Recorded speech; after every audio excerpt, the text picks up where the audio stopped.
The Dracula horror story, it began with a single voicemail, a whisper deep, wet, almost human. "You've been chosen by blood." When Jonathan pressed play again, there was nothing, just silence and the faint sound of someone breathing through his phone speaker. 3 days later, he woke up with bite marks on his neck and mud under his nails. As if he had clawed his way out of the ground, Jonathan Hale was not a man who believed in ghosts. He was a travel blogger, known for exploring forgotten hotels and urban legends. But when he received an anonymous invitation to review the castle of Lattice, deep in the Carpathian Mountains of Romania, he couldn't resist. The email was short: a private resort, opening soon, 1 night stay, all expenses paid. You'll be the first guest. He assumed it was marketed in a Gothic-styled airbin. But when he arrived, the air itself felt different. The taxi driver who dropped him off refused to look up at the towering spires. He simply muttered, "No one stays after sundown," before speeding away. The castle wasn't abandoned. The lights inside flickered softly. Like candles underwater, a grand iron gate groaned open on its own, and the scent of damp stone and faint iron filled the air. "Hello," Jonathan called, stepping inside. His voice echoed through the endless corridors. "Welcome," came a low voice from above, smooth, ancient, and terrifyingly calm. "You must be Mr. Hale." He appeared at the top of the staircase, tall, thin, perfectly still. The man wore a dark velvet coat that looked centuries old, and when he descended the stairs, he didn't seem to walk, he glided, as if the air itself carried him. "I am Count Vladis," he said with a faint smile. "I've been expecting you." Jonathan tried to smile back, though something in the man's eyes made his throat tighten. They weren't black, not entirely, more like the color of deep wine, wet and gleaming, reflecting every flicker of the candlelight. Dinner was already waiting in the hall. Roasted meat, crimson wine, bread that smelled faintly metallic. Vladis insisted he eat. He did not touch a single bite himself. "You eat, I am, nourished by other means." His voice was almost kind, yet something about it sounded rehearsed, like a man remembering how to be human. Jonathan noticed mirrors everywhere in the hall, all old, cracked, and fogged, yet every reflection showed only him. Vladis's chair was empty. He thought it was a trick of the light. He would stop thinking that by morning. The castle didn't sleep, even after midnight. Faint footsteps echoed through the halls, though no one else had arrived. Sometimes he thought he heard laughter faint, like a radio to rooms away. At 3 a.m., Jonathan awoke to the sound of his phone buzzing. A known number. When he answered, there was only the same whisper from the voicemail: "You've been chosen by blood." The line went dead. Then, behind him, something moved. He turned toward the mirror by the bed. There was his reflection, pale, half awake. But behind it, a shadow, a tall, thin figure with glowing red eyes, inches behind him, smiling wide. When he spun around, the room was empty. The only thing that remained was a single black feather resting on the pillow beside him. It shimmered with a wet, oily sheen. The next morning, he met the staff. They weren't normal. Each one moved as if underwater, slow, synchronized, their faces to pale, their pupils to wide. He asked one of them, a woman in a gray dress, if she'd worked there long. "We serve the Count," she said softly.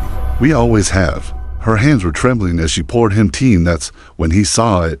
The faint marks on her wrist. Tiny punctures. Old. Healed. But unmistakable. That night, she disappeared. By morning, her chair was empty. Her cup of tea was still warm. He wandered deeper into the castle, trying to fight off his unease. In the portrait gallery, hundreds of paintings lined the walls, each depicting a different person, men and women from different centuries. But when he looked closer, his stomach turned. Every face had the same small scar on the neck, twin puncture marks, and every single one had his eyes. Brown, familiar, they looked alive. Then, at the far end of the hall, a massive portrait hung on a red velvet cloth. A fresh plaque beneath it read, "Jonathan Hale, guest of honor." His own face stared back at him. The paint was still wet. He ran. The castle seemed to shift around him, halls stretching, doors leading back to where he started, and through every corridor, he felt something following. Just outside the edge of his light, he finally found the one place and lit a staircase descending beneath the great hall. The smell was stronger than metal, rot, and something sweet. The air was thick with moisture. When he reached the bottom, his flashlight flickered over rows of coffins, dozens of them. All sealed with black wax. But one was open. Inside, pale and beautiful, lay the servant woman. Her eyes were open, her chest still, yet her mouth moved, whispering soundlessly. Then Jonathan heard breathing behind him again, slow, deliberate. He turned around. Count Vladis stood there, smiling. "You came looking for the truth," he said softly. "Now you'll carry it." And before Jonathan could move, the Count's hand was on his neck, cold. Inhumanly strong. Everything went dark. Jonathan woke in his bed, or something that resembled it. The candlelight was gone. Only moonlight seeped through the heavy curtains, pale and thin like bones under skin. His throat burned. Not dry, not so burned, as if something inside him clawed for air that wasn't there. He stumbled toward the mirror. His reflection was faint, flickering like static. He blinked, and for a moment, there was nothing there at all. Only the room. Empty. Then, slowly, his outline bled back into view, gray, translucent, eyes darker than before, and his lips, red to red. A dream, he whispered to himself, just a dream. But when he touched his neck, his fingers came away wet. To small punctures, blood still seeping black under the moonlight. That was when the whispers began. Low, wet. Inside his mind, feed. He couldn't eat. The meat at breakfast tasted rotten. The tea burned his throat. Every breath of the living staff made his head swim, their pulse audible, rhythmic, intoxicating. When one brushed past him, his vision blurred. The scent of their skin made something deep in him ache. He stumbled back to his room, locking the door, pressing his hands over his ears, but he could still hear it. The heartbeat. Everywhere. The castle was alive. Hours passed. The night came, and with it, the hunger. He dreamed, or thought he dreamed, of walking through the halls barefoot, drawn by the scent of iron and roses. At the end of the corridor, a servant knelt, scrubbing blood off the stone. Jonathan stood over her, and something took over. A hiss, a blur, a sound that wasn't human. His sound. When he opened his eyes again, she was on the floor. Limp. Her eyes staring through him. His hands were crimson. "No," he whispered, shaking. "No, no, no." But her reflection in the mirror smiled with his mouth. Jonathan found the library the next morning. Or rather, it found him. The doors opened on their own, growing as if welcoming him home. Inside, dust floated in the air like ghosts. On the desk, open books waited, pages filled with the same name over centuries, Vladis Dracula. But it wasn't a person. It was a title, passed on like a disease. Each Count Vladis before him had been a traveler, a writer, an outsider, each one invited, devoured. Reborn. The castle didn't house Dracula. It created him. Jonathan turned the last page. In dark red ink. It read, "To become Vladis is to live forever, and starve forever." A faint laugh echoed behind him. He turned it but saw only his shadow, except it wasn't moving with him anymore. It smiled wider and whispered, "You're almost ready." Jonathan had tried to leave. Every door led back inside. Every window showed the same fog. Time itself looped. Midnight never ended. When he finally confronted the Count, the man looked almost proud. "You still resist," Vladis murmured. "Good, it makes the taste sweeter." Jonathan grabbed him by the collar. "What did you do to me?" Vladis only smiled. "I gave you what you always wanted, Mr. Hale. Immortality, fame, a story no one will forget. You're a monster." "No," Vladis whispered. "I'm just hunger, wearing memory." And then he stepped back and his form flickered. Not a man now, but a shadow of a man, his face splitting open like ink, dissolving in water. 1,000 eyes, the mouth without teeth, a body that didn't exist in one dimension. Jonathan fell to his knees. Every candle in the hall went out. The world went dark again. The castle changed that night. It pulsed. Walls shifting, breathing. The paintings on the walls moved, the eyes rolling to watch him. The portraits of the past Vladis hosts began whispering his name. Jonathan. Jonathan Hale. The next one. He stumbled through the corridors, past mirrors now showing dozens of versions of himself. Some older, some younger, some rotting. Each one whispered, "Feed." When he reached the main hall again, there was a feast. But the food was wrong, rotting, filled with writhing shapes. Beneath the surface. And seated at the end of the table, the Count, except now his face was Jonathan's. "Welcome home," said his own voice. Jonathan screamed. The chandeliers burst, showering glass like frozen tears. The world blurred again, and when it came back into focus, he was sitting in the Count's chair, and the Count was gone. Only his whisper remained. The hunger passes. When you accept it. 3 weeks passed. The castle was silent again until a new car arrived. A young woman stepped out, a photographer named Claire, hired to shoot the abandoned resort. She called out for the host. The gates opened for her, and high above, in the window of the grand hall, Jonathan watched her pale, still, his reflection gone from the glass. Only the faint glow of his eyes visible, red like wine. Her voice echoed. "Hello, Mr. Hale?" The front door creaked open. He smiled, faintly. A voice, the Count's voice, whispered inside him. "Now you understand. The castle feeds. You feed it." He didn't answer her.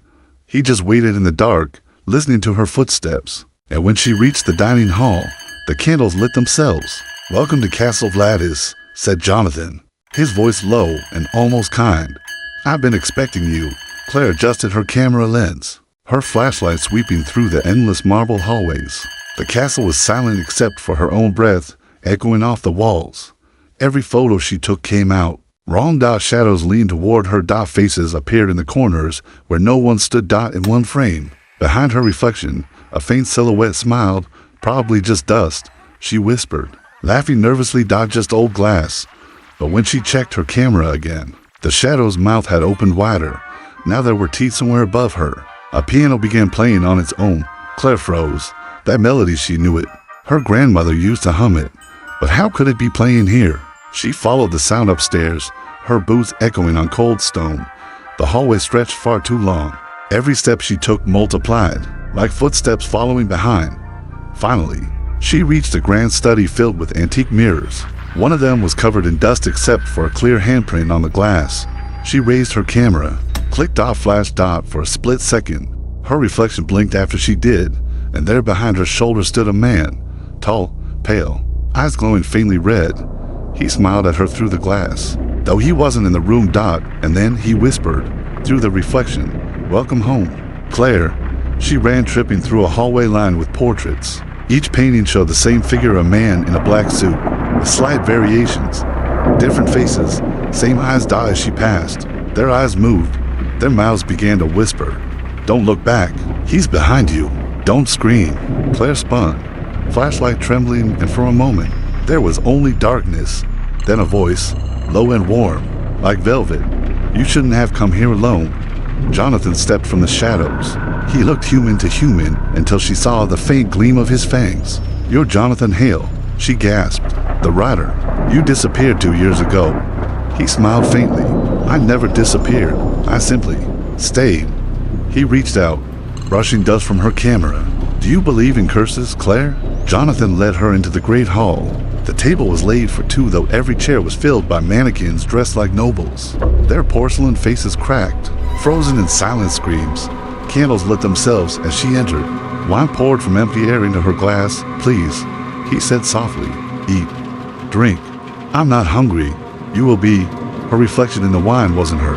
It was someone older, pale, hollow-eyed, wearing a wedding dress stained crimson. The reflection smiled, though she didn't. "What is this place?" Claire whispered. "A sanctuary," Jonathan said. "A prison. A mouth." The chandeliers above dripped black wax, dot, and for a moment, the mannequins turned their heads toward her. "They were guests once," Jonathan said quietly. "The castle doesn't let them go." "Not really." Claire escaped that night, or tried to. The corridors twisted endlessly. Doors opened into other doors.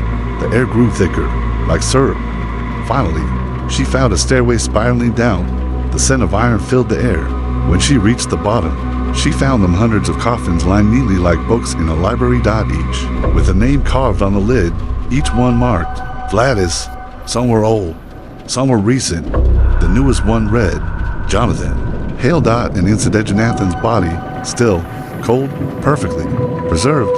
She stumbled backward, heart pounding, dot, if he was there. Then, who was upstairs? A whisper floated from behind her. "Now you understand."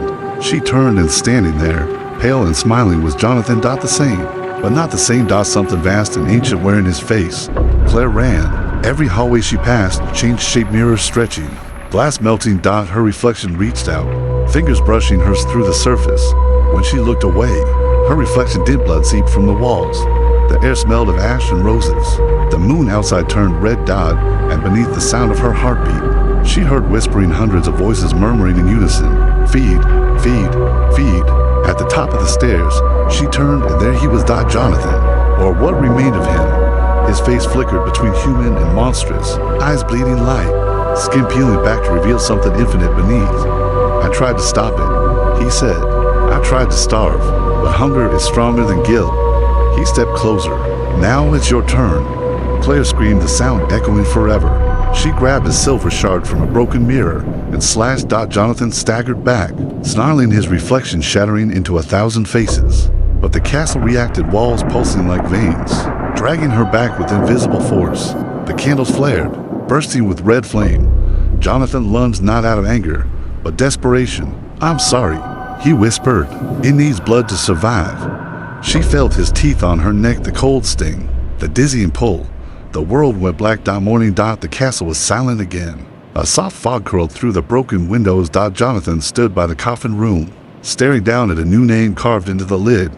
Claire Morris. He touched the letters, his hand trembling. Then he looked up and saw her standing in the doorway. Pale, still, eyes hollow, glowing faintly red. She smiled. I understand now. Jonathan turned away, tears streaking his bloodless cheeks. You'll hate it. The hunger, the quiet. She stepped closer. No, I think I'll love it. Months later, a new journalist received a letter. It was sealed with crimson wax, stamped Vladis' estate. Inside was a handwritten note. To whoever reads this, I will want to see the castle. It's beautiful this time of year. Bring a camera. Come alone. Signed, Claire Morris. The camera fades in. A car drives up the mountain road again. Fog. Dusk. The same song plays faintly on a distant piano. The castle gates open by themselves, and high above, two shadows stand in the window. Jonathan and Claire, side by side, neither moving, neither breathing, only watching. The new visitor steps through the door. The candles light. Welcome. A voice whispers in unison. The voices merged. We've been expecting you. Black screen.